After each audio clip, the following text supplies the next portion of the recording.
Welcome to the Amateur Football Podcast. Let's get this thing started. Cost of living as a Vets grassroots player.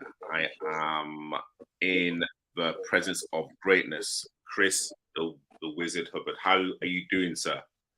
I'm good, my friend. How are you, man? Thank you again for having me on. Always a pleasure. You're welcome. So, before we begin, anyone that doesn't know yourself, I would actually love for you to kind of give them like a quick synopsis in terms of what you're doing right now. So I think like we spoke before, still doing the coaching stuff. I think coaching has taken over a little bit more now. Still play when I can, but more on the coaching side of things. So currently still at Millwall, head coach of the under-8s, floating between some of the other age groups. So i.e. today I was with the under-9s today. But currently focusing on the under-8s, getting players in and, picking the next crop of under-9s for next season. So currently doing that. Still doing my own one-to-one business, coaching, trying to encourage young footballers to get into the game. Coaching a couple of new faces. Currently had a professional footballer's son with me as well at the moment. So coaching his son, which is going really well. And I am also coaching a men's team. So I'm like assistant manager stroke coach at Kent United. If anyone will know them, they used to be called Kent Football United. They're based in Dartford. They're playing in the Kent County Premier, one below the Scaffold Division 1. So currently there with the manager Dell. He asked me to come in and join him. Like literally learning so much from him. Great manager, great coach. Like he's got so much experience, so much knowledge. So trying to put my trade into that now as well. So it's going really well. Been very busy. Just trying to focus on the coaching aspect now. Still with the Wall, with them when I can. If Millwall obviously ask me to work, then obviously I'm with them. But not playing as much for the Wall, trying to coach a little bit more. So trying to join SACE with the management side of that. Yeah, that's literally it at the moment, mate. So literally just busy trying to do all that stuff. So a lot going on. Amazing. So let's go straight into it. Actually, before we begin, and have you got the radio on? Is it the radio or like TV? No, might be the TV. Sorry, let me. No. There you go, mate. Is that better? Yeah. Perfect. So let's go kind of straight into it. Cost of living. I would love to get your opinion. How much is too much to pay for grassroots football? And let's kind of focus on like the vet side of it. Okay. Team, literally men who are over 35. Oof. I don't know. Like, I remember back in the day. Well, not even men, not vets. I remember back in the day, it was like £5 to play. Turn up and paying a £5 to play for your team and that. But now and then, obviously went up to £10. But for me, I don't know. I'd say £10 is a good price. Like I think that's a fair price. I think certain teams, like for example LSU, depending on what pitch you're having, if you're using the 3G pitch, it's like £15 a person, which is quite a lot because like you've got to factor in a lot of stuff. Like people have to pay bills. If you're driving to football, there's petrol to get there. Depending on how much that's going to, like, whether you filled up your tank or not. You know what I mean? Like if for example, let me just use me for example. So you had to pay for the pitch yesterday, so that's subs. Then if I wanted to get a drink after the game, that's a drink. Then if I didn't fill my car up, that's like £40. I then got to put in my car after. You know what I mean? When you calculate it, you're spending roughly near enough £60 just for a 1 day of football. It's a lot. Then you've got to factor in if people are getting public transport. People are getting trains or buses, and depending on how many buses you're getting. Because I remember before, well, not so much now, because I don't really charge people to get in my car. But remember back in the day when you get in cars, people would be like, "Oh, can you pay petrol money?" So like, let's say for example, you're having to pay £5 to your friend to get in the car to drop you there, to drop you to football and back, on top of £15 for a game. That's like 20 quid. And then you're having to maybe get something to eat because you're not getting home until later. So you're roughly, again, you're paying between 25 to 30 quid for a day of football. It's a lot of money, man. Actually, you've actually kind of reminded me of something that, again, a lot of people don't do. Do you think because we are of an age, 35 or over, that especially that the drivers out there feel not embarrassed to actually ask passengers who they're picking up for petrol money? Because, that person that's jumping into a car is saving money on their transport and literally everything else. Should like drivers be like asking their fellow players for a little bit of change? Right. So for me, if I'm going out of my way to get somebody, I may just say, look, can you drop me a bit of petrol money? But if we're going the same way, like you're coming to and from, or I'm meeting you halfway or something like that, I don't feel obligated to ask you. But for me, listen, people might turn around and say I'm wrong for this, but I feel the person who's getting in the car, they should automatically offer you the money anyway, and give us the drivers the opportunity to turn it down. Because, like I said, I obviously coach a men's team who some of the boys are quite young, some don't drive. So when they're saying, "Can I get a lift?" I will never charge them the money. Do you know what I mean? But one of them actually got in my car before and said, "Okay, let me pay you some petrol." And I said, "No, don't worry about it. I'm driving you. I'll bring you back. It's fine." But he actually asked me if I wanted petrol money. Now, for me as a driver, I feel out of respect, because let's be real, we can just turn around and say, "Well, I'm not going to take you. Like, you're big enough. You should be getting public transport. You should be able to find your own way there." Because when I was young, I was having to get 1 or 2 trains to a game. Do you know what I mean? I weren't always offered lifts. I wasn't always offered to be picked up. But I was always that person. I would never ask for a lift. I would never ask someone to drive me. If you offered me, okay, that's different. But I would never go out of my way and say, "Can I have a lift, please? Can you take me here? Can you meet me?" I always found it embarrassing to ask for a lift, because I've always that you feel like you should be driving. So when you're asking for a lift, it's a bit, for me, I felt embarrassing. Maybe it wasn't, but I did.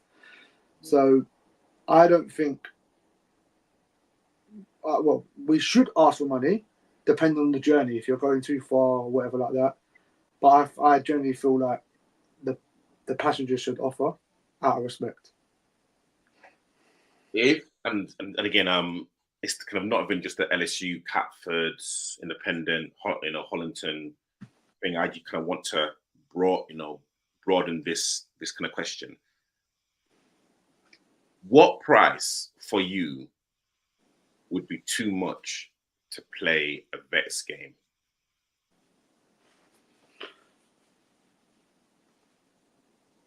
For me, like, obviously, I think £15 and above is too much. But again, it's not down to us. It's down to what's being charged by the pitches you're paying for. So, for example, LSU sometimes get the 3G pitch. I know it's a lot cheaper than playing on the grass. But if you want your games to be guaranteed on, people will pay the money to go and play on the 3G. But then there's some people that might not be able to afford it. Do you know what I mean? For me personally, I couldn't justify spending over £20. Yeah, I couldn't. For a match. I honestly, like, I just couldn't. I couldn't either. I know now, I like Catford, that there's a tier system, there's a price tier system. So of course, if you start, it's a tenner. If you can come on at a certain time, it's a different price and whatnot. Because again, we've all been in situations where the person that's starting is, or the person that's on the bench pays exactly the same as the person that's starting. And then of course, after a while, you're thinking, hang on, certain things are just not adding up. But again, exactly what you said before, if it's £10 or £15 a match, drinks, petrol, food, training. Training is not free. Boots. Well, even though boots is something that you can control in terms of like the cost, but again, it's it's an expense that's not going to get cheaper. And again, I know cost of living, water and electricity bills are kind of going up for like us. So we can only imagine what's kind of going on in like certain like clubs and and again, that price or that cost has to be filtered down to clubs who are playing on that pitch. Yeah, of course.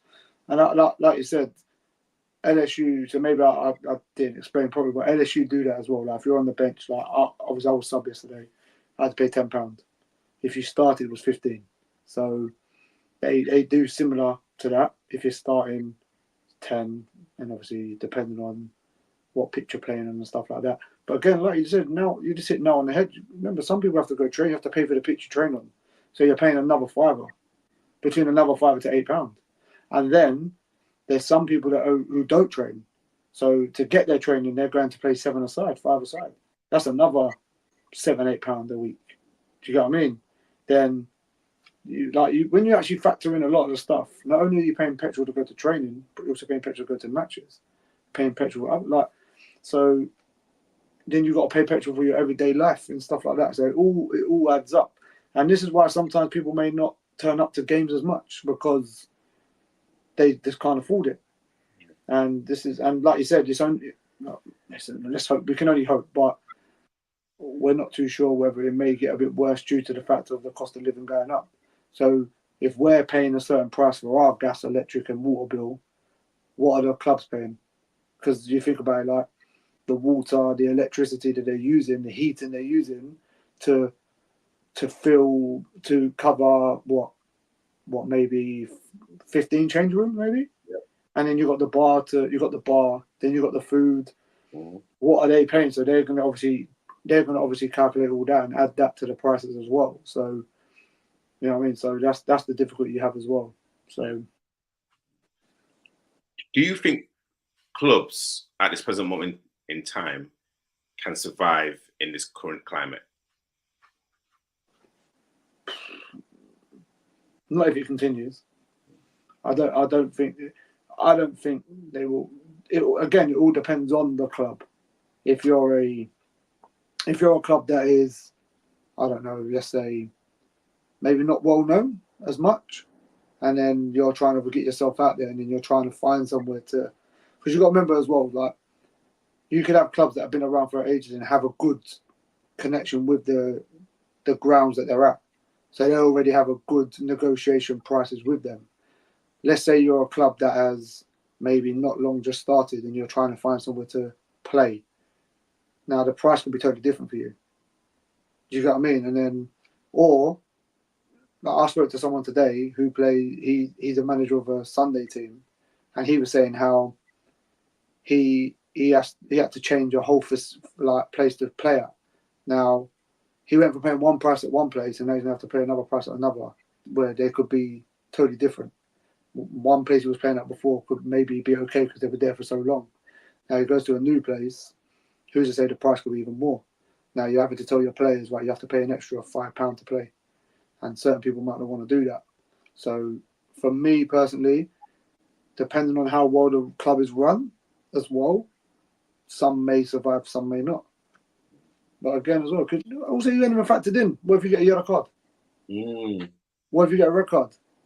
So you're paying like 12 quid for a yellow card. Yeah. So that's on top of your £15 to £10 that you just paid to play a game. If you get a red card, what's that? That's 50 quid. That's 50 quid for a red card. That's on top of what you just paid to play. So, you know what I mean? You're like 75 quid down already in the space of however many minutes you played a match. Yeah. So that you've got to factor that stuff in as well.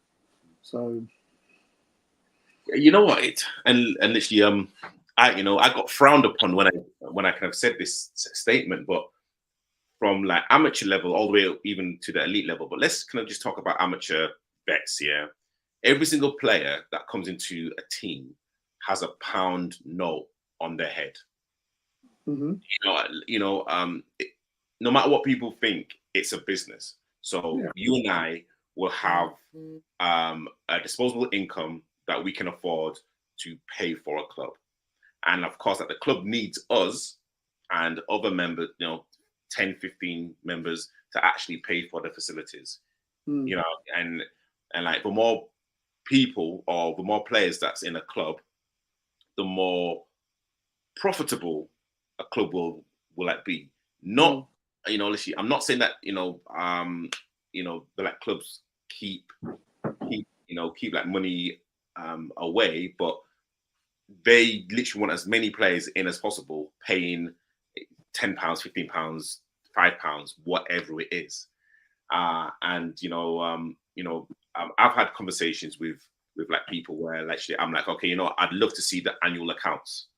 The kind of annual account should be open for everyone to see, if or literally should be accessible. And again, it's just to see exactly what a club needs to run at break even. It's not even just a profit, just break even. So I kind of understand when teams just want an influx of players, no matter what ability, just to kind of get the cash flow in. I totally understand it. Also, you got to remember as well. Maybe it's not just for the cash flow; it's to keep the club afloat. Because let's say, for example, you sign a squad of 15 players, right? That squad of 15 players, you have to rely on them turning up every week. Because if they don't turn up every week, who's covering the cost of the pitch? Who's covering the cost of the referee? Do you know what I mean? Like, where do you find that money that you would have generated from the players that all turned up? Where do you find that from? Some people, you know what I mean? Some managers have to take it out of their own pocket. Yeah. You know what I mean? Some players may have to pay a little bit extra because of their teammate weren't able to make it.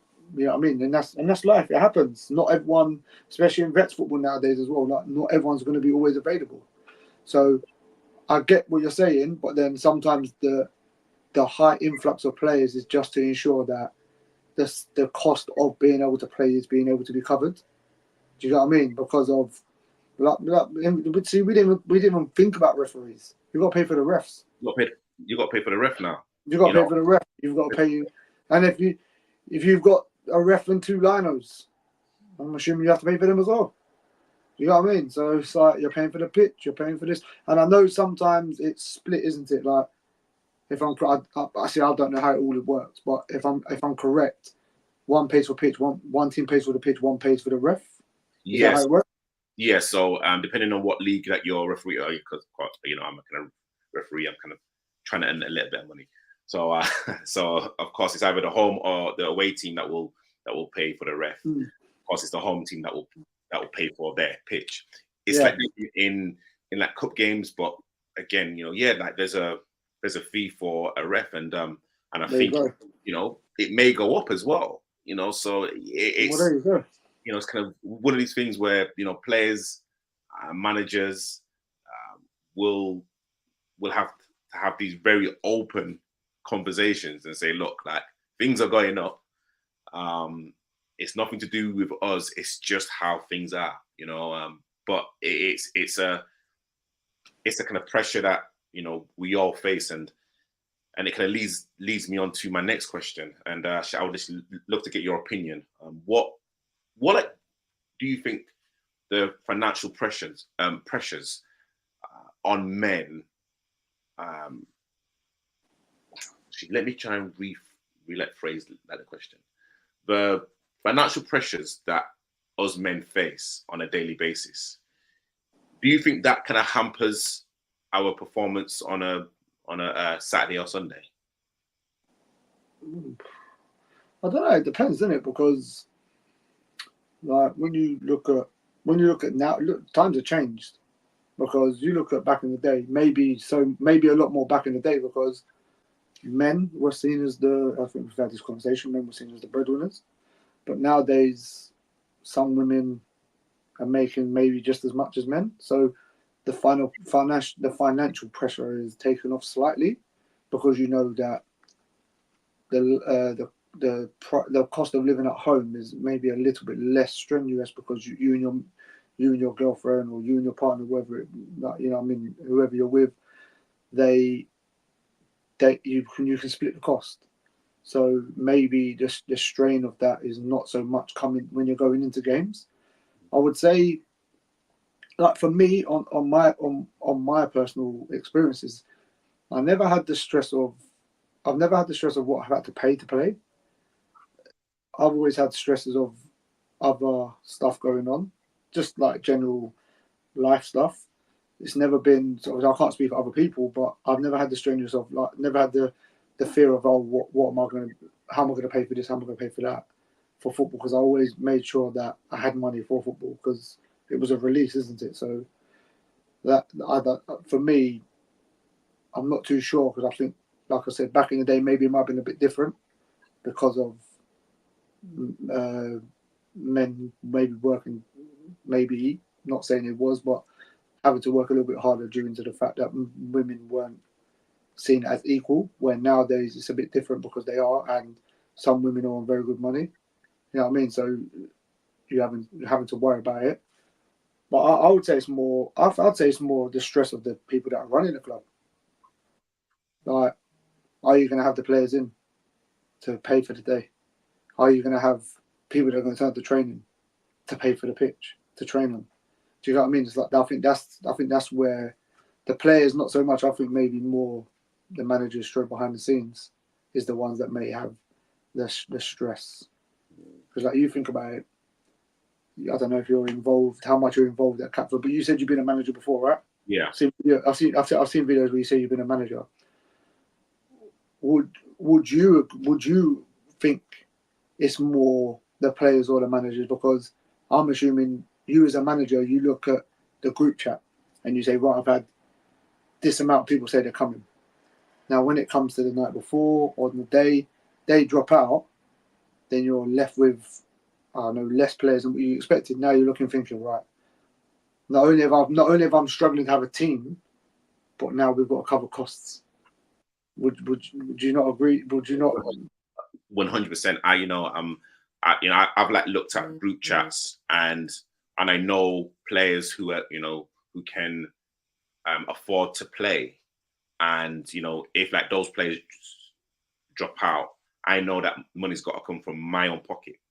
I managed for, was it 4 years? Yeah, it was 4 or 5 years, and I know I like ended my managerial career with a loss. I know, it's like it's because it's like one of those unspoken burdens that you just have to take. And actually, there are some players who genuinely cannot afford like the £5, the £10, or whatever it is, and it's very hard as a kind of manager, especially managing like the younger age group, to actually say to them, if you can't pay, you can't play. It's that's not, like, I would say, like the spirit of grassroots football. But also, I know that there's going to be a cost which I would have to pay for, which is really taking money out of my own pocket, out of like my own kids' mouths as well. So it's a it's a very kind of interesting and almost like a taboo subject that managers and players just sometimes don't have, especially now when you kind of get to an age where people think that you should be stable. Over like 35, a lot of people think that you've got your life together, but like sometimes that's literally when your life begins. Yeah, of course. So yeah, it's a it's a kind of conundrum that I've faced. I can literally imagine a lot of managers from Division 1 all the way down to Division 7 will actually face. And hey, you know what? I know that there's players that, hopefully it's not a lot of players, but probably have to think about, do I go out and play football for £10, or do I stay in, save that £10 for my electricity key meter? Yeah, I imagine conversations like that have, being talked about in the household. Like, if I step out of this house, where am I going to find that extra £10, £15 to actually keep the lights on, which Yeah, is 100%. you know what I mean. It's like it's just scary just to even think about that. Yeah, and I'm always surprised that some people weigh up the differences of like, okay, go and pay £10 to play, or work on the Saturday and earn that money and more back. And that's why you more likely lose out on some players as well, because they're looking, going, right, I can pay £10 to be here and play, or I can just go to work for a few hours and make that and more. Yeah. So, and you're right. And this is where, like, and listen, I'm not saying this. I'm not saying that it doesn't happen in the Vets game. I believe that some people more likely do think, oh, is it worth paying it and stuff like that. But like you said, maybe more with the open ages, it might be difficult, because you have some younger players that can't afford it, some younger players that maybe not working. Do you know what I mean? And they're like, oh, I can pay this week, but I can't pay next week. And then when you think about it, if some managers stick to it and say, okay, we're going to add that on to next week, you've now gone from paying £10 to now having to turn up the week later and paying £20 to play. Do you know what I mean? Because of not being able to pay the week before. So that's also a knock-on effect. You know what I mean? So, but like one thing, there was one thing that we spoke about, especially at the Wall, was paying a certain amount. So let's say right at the beginning of the season, you pay something like £50. And you say, right, that £50 goes towards each game. So it gives you time to work. It gives you time to make up the next 50 that might need to come in. I'm not saying everyone has to pay 50. Some people might pay 20, 30 quid or whatever like that. But it was a suggestion that we had, was like, okay, pay this now. So let's say you paid £50. That £50 will cover you for the next 5 games. So after that is about to run out, you can turn around and say, okay, cool. It's now coming to the time where to pay again. Can you pay, or can you top it up? And people say, you know what, I could top up with £20. Now that covers you for the next 2 games. Some people might turn around and say, I'll pay next 50. You know what I mean? Because what we need to understand is as well, certain jobs pay better than some other jobs. Mm-hmm. Do you know what I mean? And this is the world we live in. Like, if we were going off of one of my jobs, so one of my recent jobs now, I'll get paid a little bit better than what I was before. So, yes, sometimes I would look and go, oh, can I really afford it? You know what I mean? Like, should I go? But because I love the game, I'll go anyway.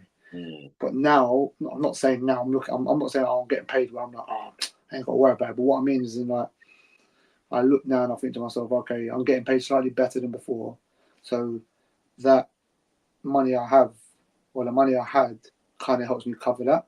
But then I've got to think about petrol and all the other stuff like that, so it also helps me.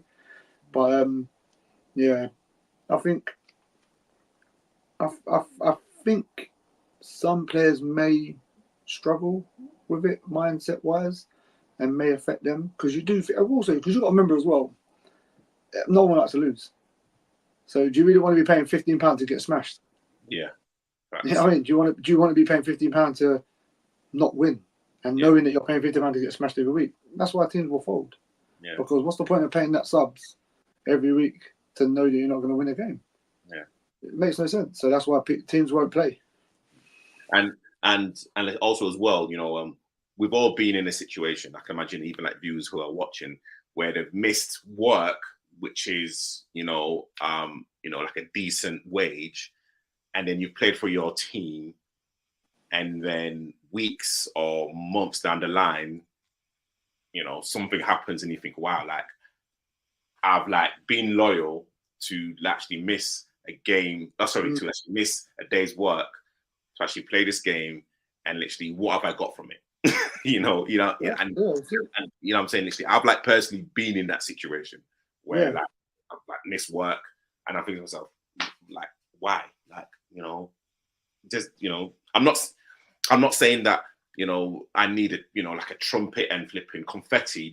That's kind of something that I just but the whole mannerisms and how people treat you afterwards, you think, wow, okay, I kind of missed out of like a good day's work, and now, as I see it now, it was just a waste of time. Like, let me now just go to work if I have that opportunity to let go.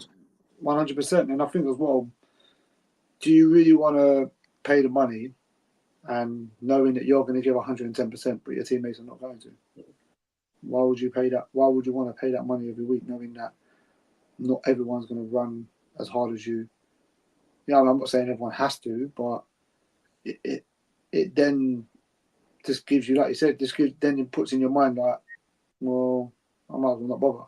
So I'm quite like for myself, and I'm not sure if everyone, like most people are saying, I'm quite blessed because of my job. I don't have to work on a Saturday, so I'm free anyway. Where some people do have that mindset of, I'm paying this and I could have just gone to work. So we have to take that into consideration as well. And I think the way that we deal with each other as well is knowing that some people could have gone work beforehand. You know what I mean? Some people go work before coming to football. Facts.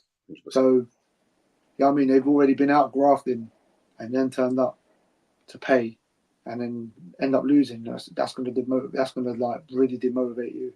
So, got to take that into consideration as well. So I think that's another strain on the way that we approach things sometimes as well.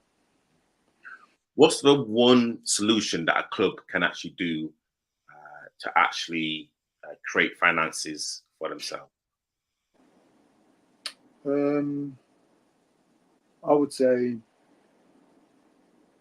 sponsors. Try and get as many sponsors as possible. You know what I mean? Because then it helps you cut the cost of like kit, helps you cut the cost of tracksuits and stuff like that. Because you know what I mean, everyone wants to turn up and make sure that everyone looks the same. You want to make sure your kit looks all right. You want to make sure that everyone turns up, they've all got the same tracksuit. Now you think about it, you have to pay for that as well. So we're forgetting about that. I know. Now, you know what I mean? Like some clubs may just go, all right, cool. We'll pay. The backroom staff will be like, we're going to pay for the kit.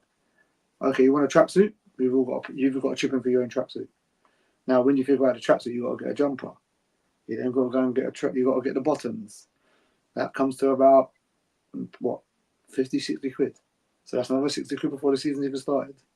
Do you get what I mean? Like, so I would say sponsors. Sponsors are very important, but I would say like maybe doing like different little fundraiser things. Do you know what I mean? Because obviously you can always do little things where you go out and do little things for people, and just try and get some money in. I would say hold little events like fun day events.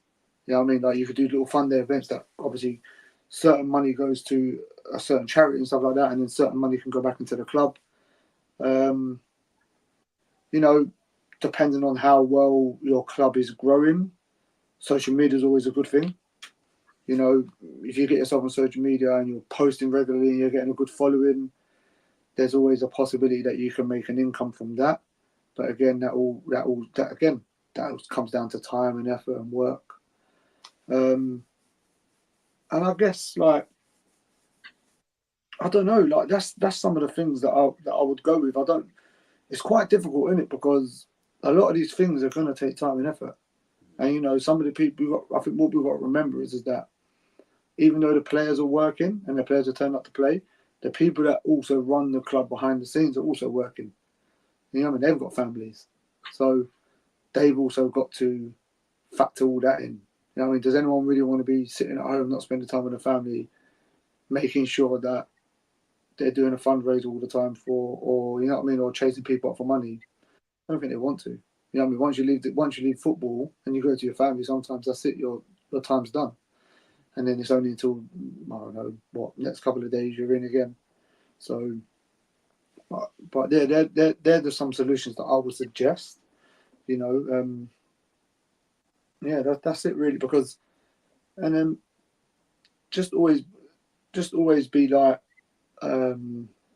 mindful as well, like putting in place different things for people to ensure that they're able to manage paying for it as well, because then that will help the club survive as well as the players paying for it and being able to be available as well.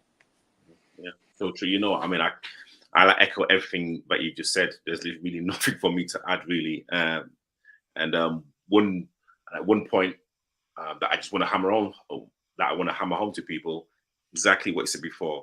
Managers, committee members that run the league, they do it on a voluntary basis. This is not their jobs. No. So that they have to, invest in their family life, their own physical and mental health. They are doing this as a hobby, and they can also know what it takes to kind of keep a club running. And again, creating. Actually, there's nothing more I can say because you actually said like everything. That's the only point I just wanted to hammer home. What advice would you give to any men out there over 35 who are struggling financially? Struggling financially? Yeah.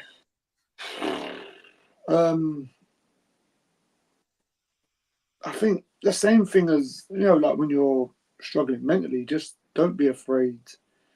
Don't be afraid to speak up about it. Because I think what happens is that when you're struggling in one area, it ends up affecting you in another area. So, for example, if you're struggling financially, if we don't speak up about it and say, you know what, I'm kind of struggling now, later on it will just eat in you, and then you then end up struggling mentally.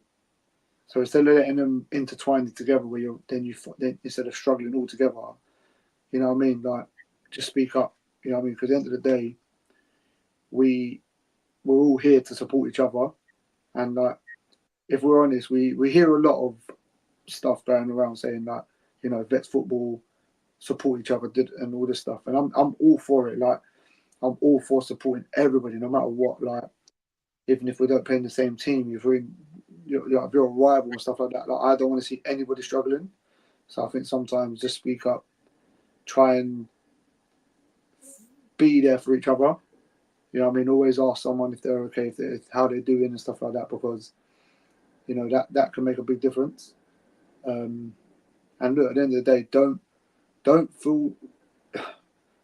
feel like you have to be there and play if you generally can't afford it. And if your managers and that are understanding, they will understand what's going on. And then, you know what I mean? Because like we said, but like you just said, even the players, it's a voluntary thing. We play because we want to play, not because we have to play. So if we want to be there and play and pay, it's because we want to, and because of the love we have for the game as well as our teammates and our club. So, but again, we also need to remember that we're all human, and we have to think about ourselves and our families first. Football is secondary. So don't feel like you have to strain yourself to be there. Really, just don't suffer in silence. That's it. In a nutshell, mate, don't suffer in silence, because it's only going to make things worse. Like I said, it's like a domino effect, isn't it? If one thing happens, then the next thing, the next thing, the next thing, the next minute, you're spiraling out of control, and then you're just in a dark hole that you can't get out of. So sometimes speaking up, saying how you feel, or that you are finding things a bit difficult financially, mentally, your true friends will be there to support you. And that's it.